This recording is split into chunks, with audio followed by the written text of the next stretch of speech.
Welcome to our YouTube channel maths by Govind sir, जिसमें हम competitive maths and academic maths दोनों की ही प्रिपरेशन करते हैं। कंपाउंड इंटरेस्ट का क्वेश्चन है, find the sum of which the compound interest of 3 years at the rate of 5% per annum is 63.05 rupees.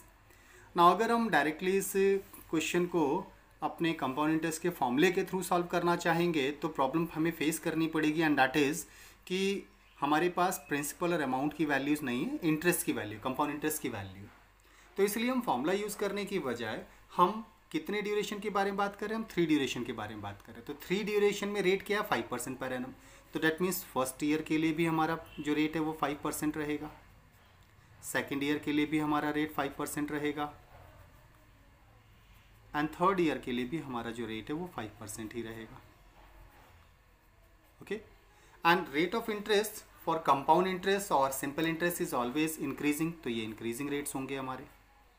तो इन रेट्स की वजह से हमारी वैल्यू में ओवरऑल कितने परसेंट का चेंज आएगा अगर उसको आइडेंटिफाई करना हो, तो that is net percentage change. तो हम इन तीनों का नेट परसेंटेज चेंज आइडेंटिफाई कर लेते हैं। ओके, तो नेट परसेंटेज चेंज को आइडेंटिफाई करने का डायरेक्ट वे भी होता है, दैट इज 5% को डायरेक्ट वे। चलिए डायरेक्ट अप्रोच को यूज़ करते हैं। तो डायरेक्ट अप्रोच के अकॉर्डिंग अगर हम सॉल्व करेंगे तो 5% को हम सिंपलेस्ट फॉर्मेट में 1/20 लिख सकते हैं।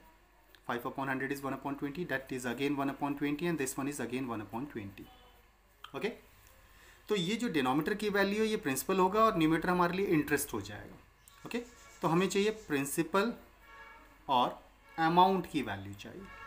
तो अगर फर्स्ट ईयर के अकॉर्डिंग देखें तो 20 रुपीज़ का प्रिंसिपल 1 रुपीज़ का इंटरेस्ट देकर 21 रुपीज़ बन जाएगा। यहाँ पर भी 20 रुपीज़ का प्रिंसिपल 1 रुपीज़ का इंटरेस्ट देकर 21 बन जाएगा। 20 रुपीज़ का प्रिंसिपल 1 रुपीज़ का इंटरेस्ट देकर के 21 हो जाएगा।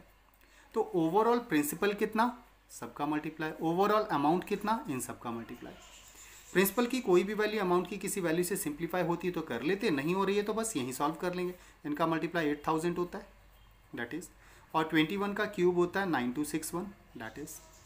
ओके, तो यहाँ से हमारा पैसा बढ़ा कितना, तो दैट मीन्स जो इंटरेस्ट की value, that means compound interest की वैल्यू हमारे लिए आएगी वो इन दोनों का डिफरेंस हो जाएगा। तो दैट मीन्स 1261 हो जाएगा, that is the compound interest. तो जब हमारा प्रिंसिपल वैल्यू 8000 है तो कंपाउंड इंटरेस्ट 1261 हो रहा है। तो that means when the compound interest is 1261 rupees, तब हमारे प्रिंसिपल की वैल्यू होती है 8000 रुपीज़।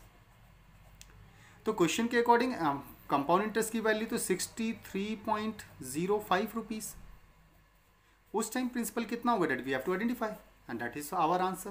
तो 8000 को डिवाइड करेंगे 1261 से और मल्टीप्लाई कर देंगे 63.05 से।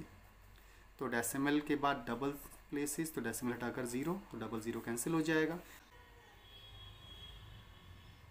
ये हो जाएगा इसका 5 times, 5 1 = 5 and 5 6 = 30, 12, that is 8 5 = 40. So 400 rupees will be the principal value.